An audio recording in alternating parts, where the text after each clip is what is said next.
Hello friends, welcome. My name is Kamalveer. आज हम पढ़ेंगे मार्क्सिज्म के बारे में। मार्क्सिज्म में दो इम्पोर्टेंट टॉपिक है, थिंकर्स हैं। एक तो है एडवर्ड बर्नस्टेन और दूसरे हैं लुईस अल्थूजर।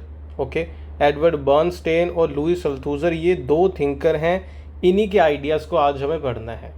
अभी एक चीज़ अच्छे से समझो कि यूजीसी नेट पॉलिटिकल साइंस का जो सिलेबस है, हम उसी के अकॉर्डिंग ये वीडियो रिकॉर्ड कर रहे हैं। यूजीसी नेट पॉलिटिकल साइंस में डायरेक्टली एडवर्ड बर्नस्टेन और लुईस अल्थूजर का नाम कहीं भी मेंशन नहीं है सिलेबस में, लेकिन यूनिट नंबर 1 में और यूनिट नंबर 2 में हम पढ़ते हैं मार्क्सिज्म के बारे में। यूनिट नंबर 1 में हम पढ़ते हैं मार्क्सिज्म और यूनिट नंबर 2 पॉलिटिकल थॉट में हम पढ़ते हैं कार्ल मार्क्स। मतलब ये दो टॉपिक हैं। तो मार्क्सिज्म में आपको पता है कि एडवर्ड बर्नस्टेन और लुईस अल्थूजर दोनों आ जाते हैं, क्योंकि ये अलग अलग तरीके के जो मार्क्सिज्म के टाइप्स हैं उनसे एसोसिएटेड हैं। तो ये स्ट्रक्चरल मार्क्सिज्म से एसोसिएटेड है, ये रिफॉर्मिस्ट मार्क्सिज्म से एसोसिएटेड है। तो इसलिए इन्हें पढ़ना जरूरी हो जाता है पॉलिटिकल साइंस के सिलेबस के अकॉर्डिंग। तो इन्हें आज हम डिस्कस करेंगे। शुरू करते हैं आज की ये वीडियो। Edward Bernstein.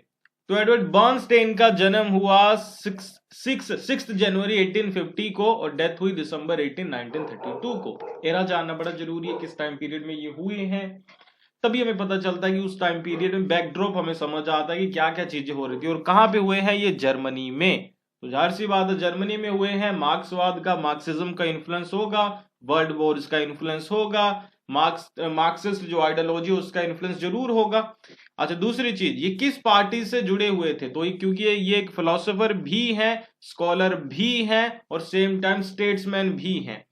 सो ये जुड़े हुए थे जर्मन सोशल डेमोक्रेटिक पार्टी। और आगे ना पीडीएफ में कई जगह पे जीएसडीपी भी लिखा हो सकता है, जर्मन सोशल डेमोक्रेटिक पार्टी। आपने समझ लेना है शॉर्ट में, जीएसडीपी अगर मैंने लिखा हो तो ये जर्मन सोशल डेमोक्रेटिक पार्टी की बात हो रही है। एडवर्ड बर्नस्टेन क्या कहलाते हैं? तो एडवर्ड बर्नस्टेन फादर है, फाउंडर है, पहले स्कॉलर हैं जो कि प्रेजेंट करते हैं रिफॉर्म्ड मार्क्सिज्म। ठीक है, देखो रिफॉर्म मार्क्सिज्म का मतलब क्या है। देखो, मार्क्सिज्म ने एज इट इज चला आ रहा था, जो मार्क्स ने लिख दिया वो चीजें एज इट इज सभी स्कॉलर उसे मानते थे, कोई उसे क्रिटिसाइज नहीं था करता। कहता था ये मार्क्स ने बात की है, इस तरीके से कम्युनिज्म आएगा, इस तरीके से रेवोल्यूशन होगा, ये इंटरप्रिटेशन है हिस्ट्री की। ये सारी बातों को सारे स्कॉलर एज इट इज माना करते थे। लेकिन एक टाइम पीरियड के बाद ये हुआ कि ये आपको पता है कि कोई भी जो ज्ञान है, कोई भी नॉलेज है, कोई भी फिलॉसफी है, कोई भी थ्योरी है, वो फाइनल कभी नहीं हो सकती। हर हमेशा वो रिफॉर्म होती रहती है, हर बार उसे सुधारना जरूरी होता है और उसमें कुछ चीजें जुड़ती भी रहती हैं जो आप कह लीजिए जरूरी है उसके लिए, और कुछ चीजें उसमें से हटाई भी जाती है टाइम के अकॉर्डिंग। ऐसे करके फिर एक टाइम आता है जब ये जरूरी हो जाता है कि मार्क्सिज्म को हम थोड़ा सा रिफॉर्म करें। मार्क्सिज्म की जो थ्योरीज हैं वो 100% ट्रू नहीं है, एक्यूरेट नहीं है। तो वो और क्या उसमें सुधार लाया जा सकता है? तो ये पहले थे जो सुधार लाना शुरू करते हैं। चलिए, तो मेरे ख्याल से आपको भी बहुत आवाज आ रही होगी। चलिए, चलो चुप हो गया, आगे बढ़ते हैं। सो दूसरी चीज ये है कि थ्योरीज में कुछ चेंजेस लाने पड़े। दूसरी चीज ये थी कि अभी आपको पता है कि समाज भी, सोसाइटी भी लगातार बदलती चली जाती है। तो जैसे मार्क्स ने बात की थी कि वर्कर्स पूरी दुनिया के ऑर्गेनाइज होकर रेवोल्यूशन कर देंगे, तो रेवोल्यूशन हुआ नहीं। वो कह रहे थे कैपिटलिज्म अपने आप को खत्म कर देगा, कैपिटलिज्म ने अपने आप को खत्म नहीं किया, बल्कि कैपिटलिज्म इंपीरियलिज्म में बदल गया। तो फिर नई तरीके की जो रियलिटी थी समाज की, उसके अकॉर्डिंग मार्क्सिज्म को रिफॉर्म करना जरूरी था। अच्छा, आगे आते हैं। अभी ये देखते हैं कि मार्क्सिज्म को रिफॉर्म करने के रास्ते में कौन सी ऑब्स्टेकल थी, रुकावट थी, क्यों इसे अभी तक सुधारा नहीं गया था। तो इन दी बिगिनिंग ही वॉज एन ऑर्थोडॉक्स मार्क्सिस्ट। बिल्कुल सही बात है। शुरुआत में ये रूढ़िवादी मार्क्सवादी थे। देखो, रूढ़िवादी मार्क्सवादी का मतलब क्या है? रूढ़िवादी मार्क्सवादी का मतलब होता है, ऑर्थोडॉक्स मार्क्सिस्ट का मतलब होता है कि जो मार्क्स ने कहा था उसे एज इट इज फॉलो करना, मान, उसमें कोई रिफॉर्म नहीं, कोई चेंज नहीं। जो मार्क्स ने थ्योरी बनाई थी वो बिल्कुल सही है, बस उसे एज इट इज ही फॉलो करना। इसे ऑर्थोडॉक्स मार्क्सिस्ट कहते हैं। 1895 में क्या हुआ? Frederick angels died. अभी जो फ्रेडरिक एंजल है उनकी डेथ हो जाती है। आगे एक लाइन आएगी, मैं पहले आपको बताऊं। ठीक है, तो चलो यहीं से बता दो। तो अभी हुआ क्या, देखो 1895 में फ्रेडरिक एंजल्स की डेथ हो जाती है।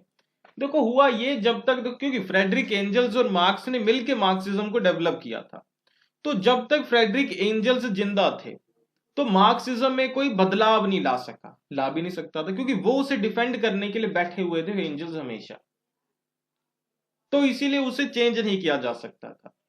या फिर आप कह लीजिए कोई नई थ्योरी नहीं पनप सकती थी, क्योंकि वो बैठे थे वहां पे, वो उसे चेंज नहीं होने भी नहीं देते, और उनके पास आर्ग्यूमेंट भी होते उस टाइम के अकॉर्डिंग। लेकिन जैसे उनकी डेथ होती है, ठीक है, Engels died and situations being changed and scholars were now free to reform Marxism. एक तो एंजल्स की डेथ हो गई, अभी पुराने मार्क्सिज्म को कंजर्व करने वाला कोई नहीं बचा एज इट इज। दूसरा, अभी सिचुएशन बदल रही है, समाज की परिस्थितियां बदल रही हैं। तो ये दो एलिमेंट थे जिसकी वजह से ये हुआ कि अभी चेंज ला सकते हैं और चेंज आना चाहिए। 1890s वो दौर है, वो दशक है, वो डेकेड है जहां पे was the time when scholars started to reform Marxism। क्या करते हैं जो स्कॉलर्स हैं, मार्क्सिज्म को रिफॉर्म करना शुरू करते हैं। देखो ये क्वेश्चन कभी पूछा जा सकता है एग्जामिनेशन में, कब रिफॉर्म शुरू हुआ? 1890s में रिफॉर्म शुरू हो गया था मार्क्सिज्म में।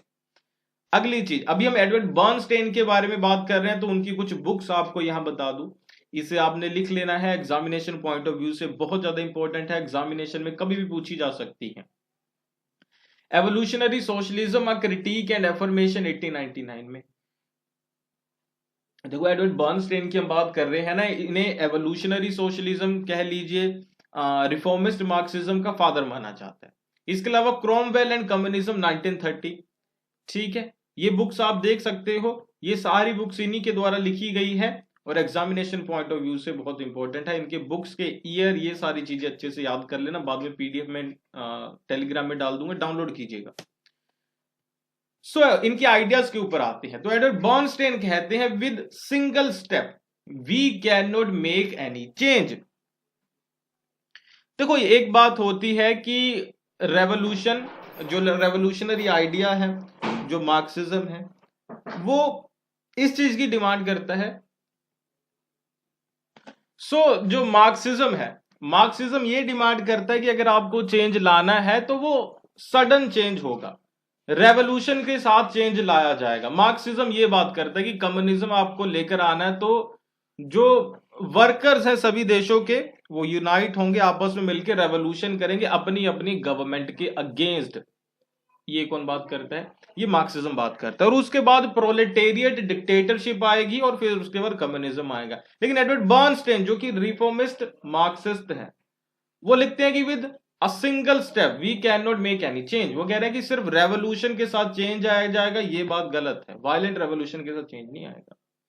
वो लिखते हैं कि sudden change is hypothetically wrong, और hypothetical, sudden change is hypothetical. वो कह रहे हैं आप नहीं ला सकते, ये हाइपोथेटिकल है, ये काल्पनिक है, परिकाल्पनिक है। We can only make change from capitalism to socialism through a gradual process और ग्रेजुअली। ये कहते हैं कि अगर आपको कैपिटलिज्म से अभी सोसाइटी को ट्रांसफॉर्म करके सोशलिज्म की तरफ लेके जाना है तो आप एक दिन में चेंज नहीं ला सकते, ये चेंज ग्रेजुअल होगा। ऐसा क्यों? इसके पीछे रीजन क्या है?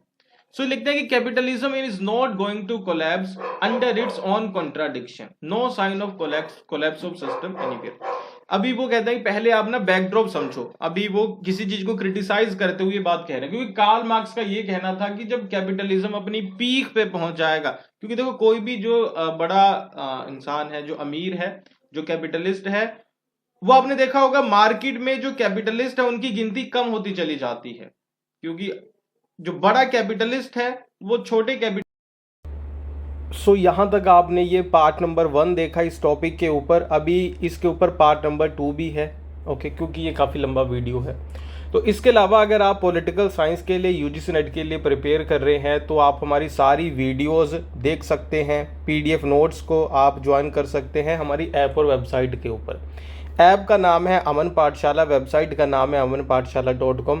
हमारी ऐप और वेबसाइट के ऊपर यूजीसी नेट पॉलिटिकल साइंस के लिए कंप्लीट कोर्स अवेलेबल है, जिसमें एमसीक्यू टॉपिक वाइज और यूनिट वाइज एमसीक्यूज अवेलेबल हैं, पीडीएफ नोट्स अवेलेबल हैं, वीडियो लेक्चर सभी 10 यूनिट्स के लिए अवेलेबल है। लिंक वीडियो के डिस्क्रिप्शन बॉक्स में गिवन है। तो अगर आप पॉलिटिकल साइंस के लिए नेट के लिए प्रिपेयर कर रहे हैं तो आप हमारे कोर्सेज को ज्वाइन कर सकते हैं मिनिमम फीस के ऊपर। लिंक डिस्क्रिप्शन बॉक्स में गिवन है। इसके अलावा अगर कोई डाउट होगा, कुछ पूछना होगा तो आप लोग कमेंट करके मुझसे पूछिएगा। So thank you for watching. Bye bye.